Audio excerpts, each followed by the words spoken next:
Like a revolving maverick, that is how the story keeps changing as it relates to the staging of the Tokyo Olympics. Up to this morning, it was no cancellation, no postponement.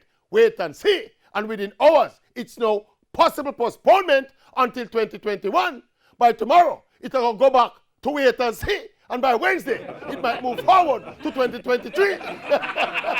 Seriously though, the pressure of public opinion, along with some common sense, as well as some big countries issuing threats of a boycott, the IOC finally seems to be in the process of bowing. But again, you cannot blame the IOC for hanging on as long as it did. When you have 10 and 12 billion US dollars invested in a business, you can't just shut it down, sir. And the truth be told, uncertainty was killing the IOC. It was always going to be difficult, near impossible, to plan and execute an event of the magnitude of the Olympic Games, with the whole world shrouded in uncertainty.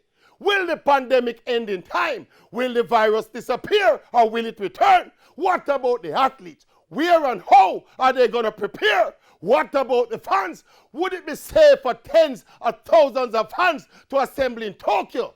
Do we want an Olympics without fans? Will the fans turn out, or will they stay away in fear? And questions and questions and questions. The IOC has no choice but to postpone. But that can change again anytime soon with this revolving story. See that? Like the revolving map.